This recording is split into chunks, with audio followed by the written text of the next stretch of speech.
नमस्कार, सुनीता सकपाल्स वर्ल्डमध्ये पुन्हा एकदा तुमचे स्वागत।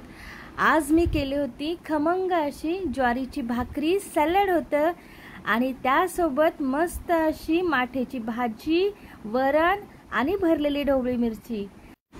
लाल माठेची भाजी कशी करायची ती आज आपण पाहणार आहोत। रेसिपी तर सगळ्यांना माहितीच असेल, पण मी कशी करते ती पद्धत तुमच्यासोबत शेअर करायची होती।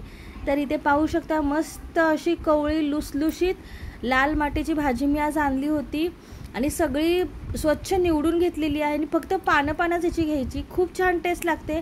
आणि जर देठं कवळी असतील तर देठं सुद्धा घ्यायची। तर इथे छान धुवून घेतलेली आहे आणि फोडणीसाठी थोडासा कांदा, लसूण टेचलेला आणि एक मिरची एवढंच फक्त आपल्याला लागणार आहे। आणि आता भाजी मी चिरून घेते, का तर लाल माठेच्या भाजीची पानं मोठी मोठीली असतात, तर त्यामुळे चिरून घेतली ना की मग बरं पडतं। तुम्हाला जर चिरलेली नसेल आवडत तर तुम्ही नाही चिरली तरी देखील चालेल, शिजल्यानंतर ती छान एकजीवच होणार आहे।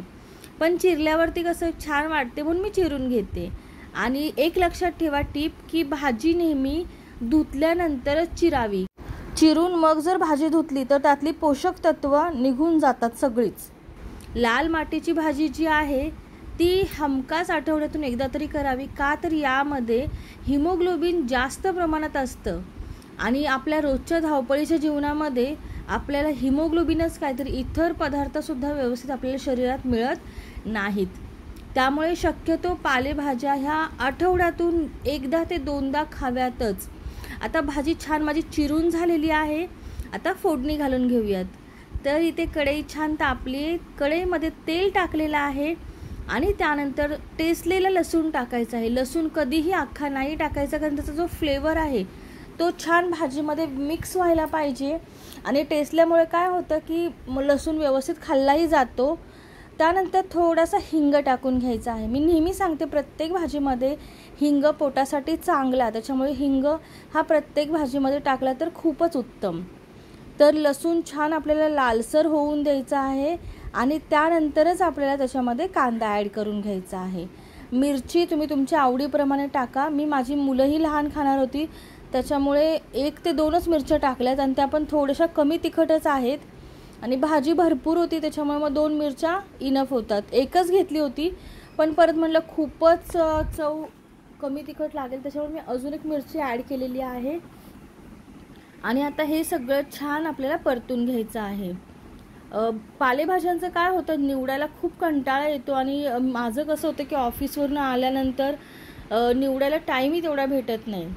पण आज म्हटलं की पप्पा पण होते घरी, मम्मी बोली घेऊन ये, तुला आवडते भाजी तर निवडायला येईल। मग मम्मी पप्पा असले किंवा माझ्या सासूबाई जर असल्या इकडे आलेल्या तर मग पालेभाज्या घरी आठवड्यातून एकदा दोनदा काय रोजच म्हटलं तरी होतात, कारण ते मदत करतात मला। सासूबाई असतील तरी त्या भाज्या वगैरे निवडून देतात, मग करायला कसं पटकन जमतं। पण ऑफिसवरून येऊन पालेभाज्या निवडायला खूप वेळ जातो, त्याच्यामुळे मग काय होतं की करणं टाळलं जातं माझ्याकडनं देखील। पण रविवारचं मग मी पालेभाजी घेऊन येते। आता कांदा वगैरे छान भाजल्यानंतर आपण भाजी ॲड केलेली आहे, छान मिक्स करून घ्यायची। आणि एक लक्षात ठेवा, मीठ जे आहे पालेभाजीला ते व्यवस्थित प्रमाणातच टाकायचं, कारण काय होतं भाजी सुरुवातीला आपल्याला जास्त दिसते तर आपण त्या क्वांटिटीत मीठ टाकायला जातो आणि नंतर भाजी शिजल्यानंतर खूपच कमी राहते आणि मग मीठ जास्त लागतं आपल्याला चवीला। त्याच्यामुळे काय होतं की मीठ नेहमी टाकताना कमी टाका, पण जास्त पडू देऊ नका, कारण कालवणातलं मीठ आपण कमी करू शकतो त्याच्यामध्ये पिठाचे गोळे वगैरे टाकून किंवा बटाटे ॲड करून, पण पालेभाज्यांचं तसं नसतं। त्यामुळे मीठ हे कमीच टाका, नंतर हवं तर खाऊन बघा, कमी वाटलं तर पुन्हा परत टाकू शकता। आता पाहू शकता पाणी छान सगळं आटलेलं आहे, आपण नितळून घेतली होती भाजी त्यामुळे पाणी खूप कमी होतं, त्याच्या आमचंच पाणी त्याला सुटलेलं असतं आणि त्याच्यातच भाजी छान शिजली जाते। आता लाल माठेची भाजी छान शिजलेली आहे। तर आजची ही साधी सोपी रेसिपी मला कशी वाटली नक्कीच सांगा। आणि सगळ्यात शेवटी ह्याच्यात थोडंसं शेंगदाण्याचं भरडलेलं कूट मी टाकलेलं आहे।